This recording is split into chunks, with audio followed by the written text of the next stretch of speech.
마른 땅을 적시는 담비 같은 방송 감회에 오신 여러분들을 환영합니다. 저는 알기 쉬운 성경교리 목사 차주영입니다. 아마도 이제 막 신앙생활을 시작하신 분들 중에는 이전에는 경험해보지 못한 조금은 어색할 수도 있는 교회 안의 여러 예식들을 접하게 되실 것입니다. 자, 오늘 우리가 다룰 주제는 이렇게 교회 안에서 우리가 접하게 되는 이 새로운 예식들 가운데서도 이 가장 대표적인 두 예식을 이야기해 보려고 합니다. 첫 번째 강의에서 다룰 예식은 바로 세종 예식 혹은 이 겸손 예식이라고 부르는 것에 대해서 다뤄보겠습니다. 세족 예식, 한자를 그대로 풀어보면 이 씻을 세자와 발족자로 이루어져 있는 단어입니다. 뜻은 말 그대로 발을 씻는 것이라는 의미입니다. 어떻게 생각하면 좀 이상하게 느껴질 수도 있는 예식입니다. 우리가 저녁에 이제 집에 들어가면 일반적으로 손발을 씻고 잠자리에 들어가기 마련인데, 하지만 우리가 집 밖에서 발을 씻는 일은 거의 없습니다. 아니, 없다고 하여도 무방할 정도로 누구도 일상생활을 하면서 아무 곳에서나 갑자기 발을 씻는 일을 하지는 않을 것입니다. 그런데 이 세종 예식은 이 교회에서, 그것도 예배 도중에 발을 씻는 예식입니다. 게다가 여기에 한 가지 더 일반적이지 않은 것이 있는데, 그것은 이때 자기가 자신의 발을 씻는 것이 아니라 다른 사람이 나의 발을 씻겨준다는 점입니다. 어떠신가요? 이 세종 예식과 관련이 된 설명을 들으시니 조금 특별하고도 독특한 예식이라는 생각이 드실 것이라고 생각됩니다. 자, 그렇다면 도대체 왜 교회에서는 이런 독특한 예식을 진행하는 것이고, 또 이 예식은 언제 어디서 누구에 의해 시작된 것인지에 대해서 우리가 한번 살펴보도록 하겠습니다. 먼저 이 세종 예식의 근원을 살펴보기 위해서는 중동 지역에 있는 이 오래된 풍습 하나를 이해하여야 합니다. 이제는 많은 분들이 TV나 각종 매체를 통해서 굳이 중동에 가보지 않아도 이 중동 지역의 거칠고 황량한 풍토에 대해서 이미 알고 계실 것이라고 생각됩니다. 그래서 그곳에 사는 사람들에게는 아주 독특한 풍습 하나가 자리 잡게 되었는데요. 그것이 바로 하루 종일 모래와 먼지로 인해 더럽혀진 이 사람들의 더러워진 발을 씻겨주는 일이었습니다. 특히 이 지방에서는 이 외부에서 손님이 자신의 집으로 왔을 때에 손님들에게 존경과 친절을 표하는 행위로서 자주 이와 같이 발을 씻겨주는 일들을 하였습니다. 물론 이때에 주인이 직접 이 일을 하지는 않고 이 집에서 시중을 드는 종들이 이 일들을 주로 도맡아서 했습니다. 아마도 여러분들 가운데 이 구약 성경을 읽으신 분들이 계시다면 이미 이런 풍습이 구약 성경의 여러 구절에 있는 것을 기억하실 것입니다. 그 중에서도 아브라함이 자신의 장막 문 앞에서 소돔과 고모라를 심판하기 위하여 길을 가는 3명의 사자들을 맞아들일 때 그들에게 제일 먼저 제안한 일이 역시 발을 씻겨주는 것이었다는 것을 찾아볼 수 있습니다. 창세기 18장 2절에서 4절입니다. 눈을 들어본즉 사람 셋이 맞은편에 서 있는지라 그가 그들을 보자 곧 장막 문에서 달려나가 영접하며 몸을 땅에 굽혀 이르되 내 주여 내가 주께 은혜를 입었사오면 원하건대 종을 떠나 지나가지 마시옵고 물을 조금 가져오게 하사 당신들의 발을 씻으시고 나무 아래서 씻소서. 자, 이처럼 우리에게는 조금 생소할지 모르지만 성경의 배경이 되는 중동 지방에서 이처럼 낯선 사람들의 발을 씻겨주는 행위는 가장 일상적인 행위일 뿐만 아니라 그 안에는 존경과 친절이라는 매우 좋은 의미들까지 담고 있는 풍습으로 받아들여졌다고 하는 사실을 알 수 있습니다. 이처럼 다른 사람의 발을 씻겨주는 풍습이 오늘날 교회 안에 하나의 예식으로 자리 잡게 된 배경에는 역시 예수님과 관련된 매우 유명한 한 사건이 있었기 때문입니다. 성경의 이 사건은 요한복음 13장 1절에서 20절까지 자세히 기록되어 있습니다. 자, 내용이 조금 길기 때문에 제가 이 내용을 요약해서 말씀을 드리겠습니다. 자, 이때는 이스라엘의 큰 명절 중 하나인 유월절을 앞두고 있었던 시기였습니다. 예수님도 이 12 제자들과 함께 유월절을 경축하기 위해 예루살렘의 어느 다락방에 함께 모여 식사를 하실 준비를 하고 계셨습니다. 근데 이 모임에서 이 제자들은 이전과 다른 예수님의 모습을 보고 근심하게 되었습니다. 왜냐하면 언제나 사랑과 친절이 넘치셨던 예수님께서 이날 심지어 이 유월절 만찬을 나누는 자리임에도 불구하고 예수님의 얼굴이 무척이나 침통해 보이셨기 때문입니다. 하지만 안타깝게도 이 제자들 중에는 예수님께서 무엇 때문에 이렇게 침통해 계시는지 그 이유를 알아차린 자들은 없었습니다.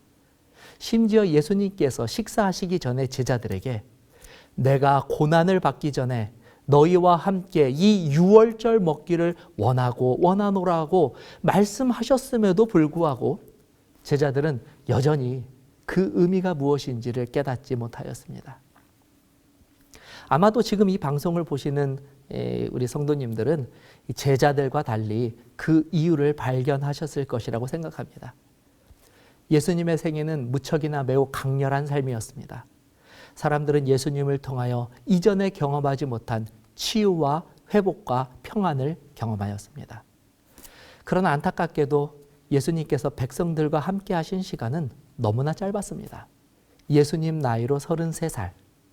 예수님께서 공생애를 시작하신 것은 고작 3년 반뿐이었습니다.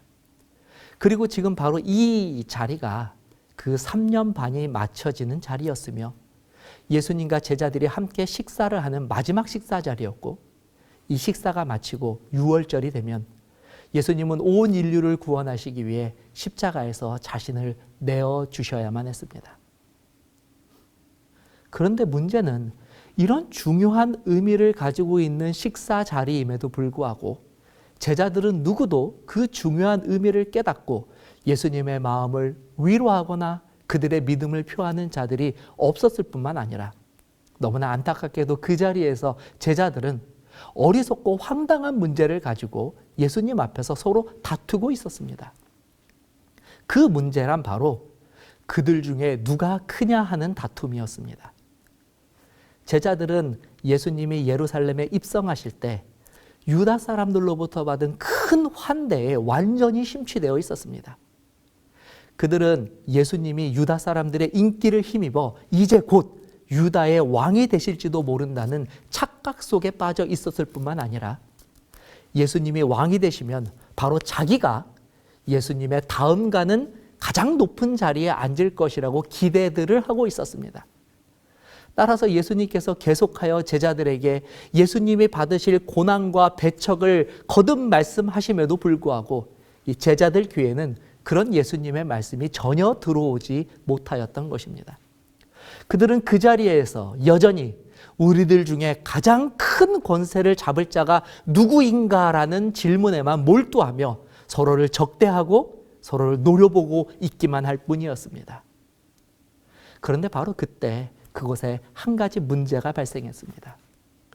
그것이 바로 우리가 이야기한 이 중동 지역의 일반적인 관례로 내려오는 발을 씻겨주는 문제였습니다. 공교롭게도 예수님과 12제자가 모인 그 장소에서는 발을 씻을 물 항아리와 대야와 수건은 준비되어 있었지만 발을 씻겨줄 종들이 없었습니다.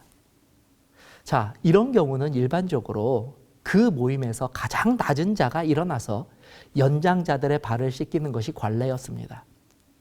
문제는 지금 제자들은 무엇보다 바로 이 누가 낮은가라고 하는 문제에 무척이나 예민한 상태에 있었다는 것입니다. 그들은 가뜩이나 12 제자들 중에서 조금이라도 높은 자리를 차지하기 위하여 혈안이 되어 있었는데 만일 그들 중 누군가가 일어나서 다른 제자들의 발을 씻긴다면 그것은 곧 자신이 이 모임에서 가장 낮은 자라는 것을 스스로 인정해버리는 꼴이 되어버리기 때문입니다.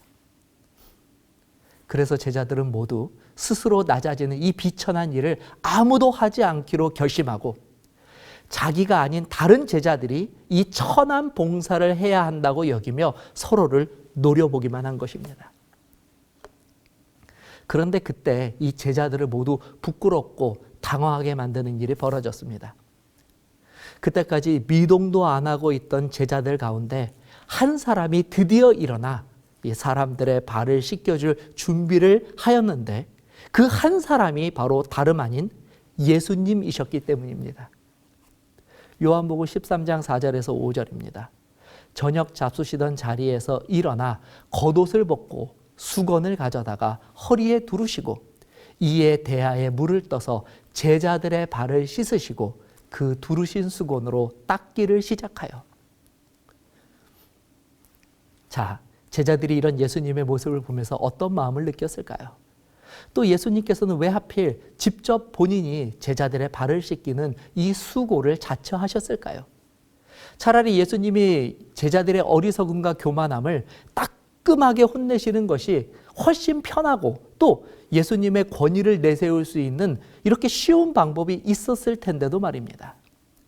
자, 이 질문에 대해서 엘렌 화이트는 그의 저서 시대의 소망 644페이지에 다음과 같이 기록하고 있습니다.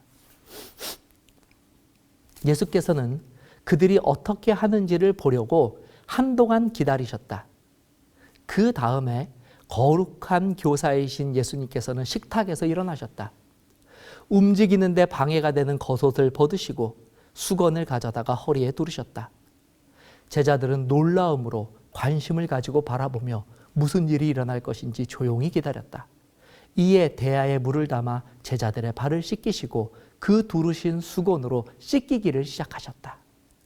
이러한 동작은 제자들의 눈을 뜨게 하였다. 쓰라린 수치심과 부끄러움이 저희 마음에 가득 찼다.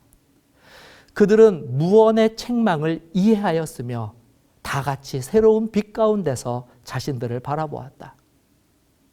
이와 같이 그리스도께서는 제자들에 대한 당신의 사랑을 나타내셨다. 그들의 이기적인 정신 때문에 그분의 마음은 슬픔으로 가득 찼으나 그분은 그들의 갈등에 대하여 그들과 논쟁하지 않으셨다.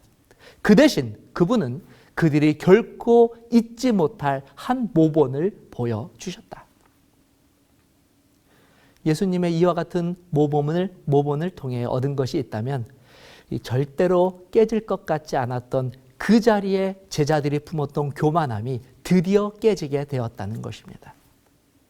그리고 예수님은 이때 여전히 예수님이 하시는 이 일의 중요성을 깨닫지 못하고 고집을 부리는 베드로에게 또 다음과 같이 말씀하시므로 이와 같이 행하는 것이 예수님을 따르는 자들이 보여줄 수 있는 가장 거룩한 믿음의 행위라는 사실을 다시 한번 알려주셨습니다. 요한복음 13장 8절입니다. 베드로가 이르되 내 발을 절대로 씻기지 못하시리이다. 예수께서 대답하시되 내가 너를 씻어주지 아니하면 내가 나와 상관이 없느니라. 오늘날 그리스도를 믿는다고 주장하는 사람들은 너무나 많습니다.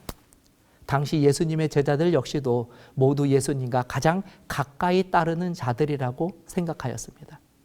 그러나 그들이 예수님과 함께 한 자리에 있을 정도로 가까이 있기는 하였지만 안타깝게도 그들 중 아무도 자신을 낮추어 겸손하게 행동하려 하지 않았기 때문에 그 자리에는 실제로 예수님과 상관이 있는 자들은 아무도 없었습니다.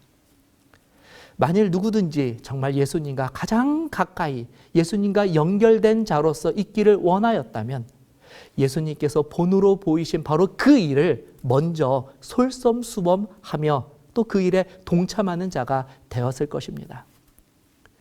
예수님께서는 이렇게 제자들의 발을 다 씻기신 후에 이 사건과 교훈을 절대로 잊지 말 것을 당부하셨습니다. 요한복음 13장 14절에서 15절입니다. 내가 주와 또는 선생이 되어 너희 발을 씻었으니 너희도 서로 발을 씻어주는 것이 옳으니라. 내가 너희에게 행한 것 같이 너희도 행하게 하려 하여 본을 보였노라. 그래서 이 이후로 교회 안에서는 이때의 예수님의 교훈을 생각하며 교회 안에서 가장 거룩한 예식 중 하나로 이 세족 예식을 행하게 되었습니다. 따라서 이 예식의 의미를 우리가 잘 기억하고 서로의 발을 씻어주며 자신을 겸손하게 낮추고 예수님께서 우리에게 행하신 그 크고 깊은 사랑과 자비를 기억하며 회개와 자복의 시간을 갖게 된다면 이것은 우리에게 분명 100마디 설교를 듣는 것보다 더 영적으로 큰 유익을 끼쳐 줄 것이 분명합니다. 예수님께서는 이 교훈을 마치시고 제자들에게 다음과 같이 이 예식의 의미를 잘 깨닫고 실천하는 자들에게 있을 영적 선물이 무엇인지를 또한 약속해 주셨습니다. 요한복음 13장 20절입니다. 내가 진실로 진실로 너희에게 이르노니 내가 보낸 자를 영접하는 자는 나를 영접한 것이요 나를 영접하는 자는 나를 보내신 이를 영접하는 것이니라. 자, 이제는 이번 강의를 통하여 여러분이 세종 예식이 얼마나 의미 있고 또 영적으로 유익한 예식인지를 깨닫게 되었을 것이라고 생각합니다. 바라기는 이제부터는 누구보다 경건하고 거룩한 마음으로 이 예식에 참여하심으로 매 순간 예수님을 영접하는 기쁨과 감격을 누리게 되시기를 바랍니다. 자, 다음 강의는 성만찬 예식으로 찾아뵙겠습니다. 감사합니다.